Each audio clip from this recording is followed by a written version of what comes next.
Hello guys, ngayon po ay nandito po tayo sa aking sasakyan. Kung saan po ito po ay walang AC, no? So, ito, dinagyan ko na po ng, tinanggal ko na po yung yung ating pong gas, no? So, kailangan matanggal po lahat. Ito, kailangan po natin ito.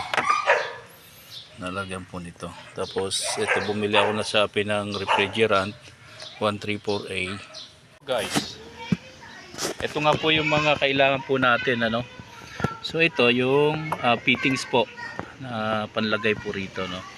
Tapos ito yung kanyang switch.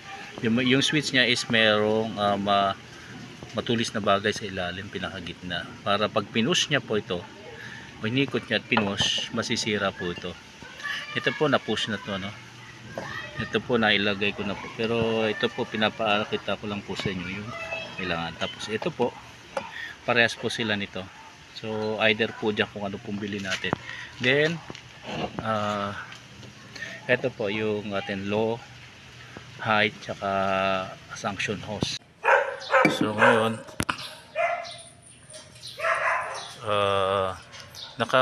natanggal na po yung ating freon gas, no. So what we need now, ito lang po mga ito lang po kailangan natin na may order din sa Shopee. Ito yung pambutas dito, ipupull siya. Tapos ito yung pang may ilalagay dito siya. Yan ang panlagay dyan.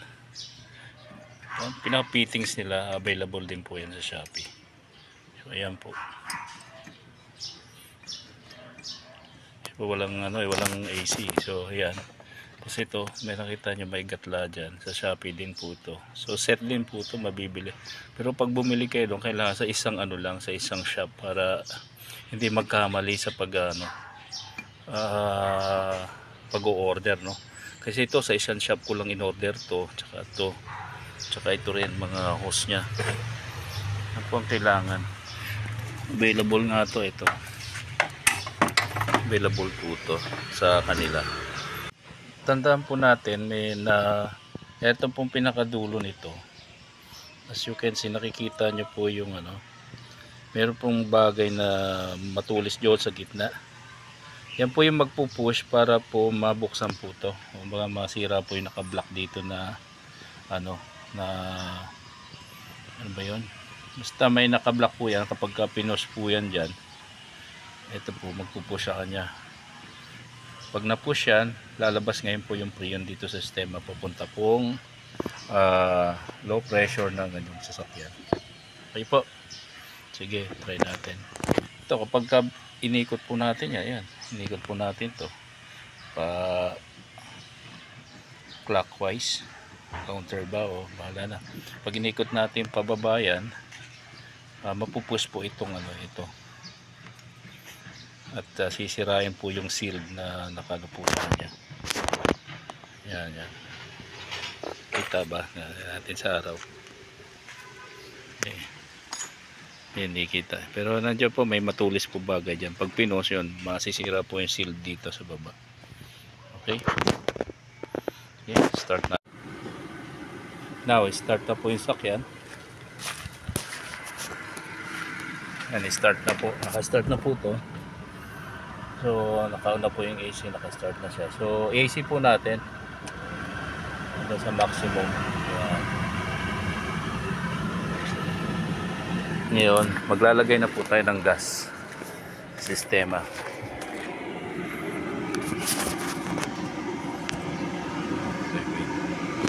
Yan, unti-unti po natin itong buksan, no? Yan, buksan na po natin para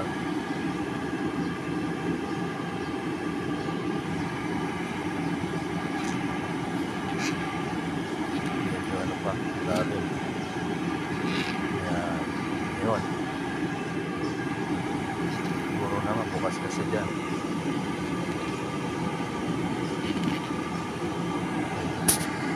Okay, bukos na natin to. Malaki doon sa sakyan super, wala na siguro to.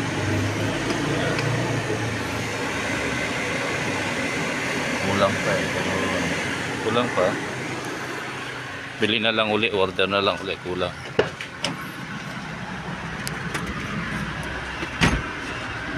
Ayun, at least malamig na. Ayan, malamig-lamig na.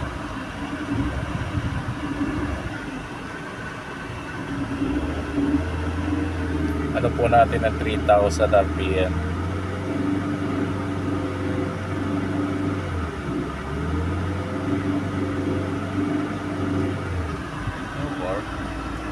Pag kulang order na lang ulit tayo ng Shopee. Parang si bad to nakikita nyo, abot sa likod po yun. Pag kulang, order na lang po tayo Shopee. Yan, nakikita nyo, bad to. Malamig naman na sa likod. Yan po, lumamig naman po, pero okay na rin kahit pa paano. So, yan lang po ang may share ko sa inyo. Pwede po tayo mag-DIY. No? So, lahat po nung gates na yun ay may order po natin sa Shopee, pati yung gas.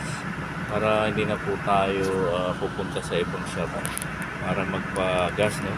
Kaya din lang po natin at may lang tayo sa pagmimekaniko. Ito na lang po. Disclaimer lang po hindi ko po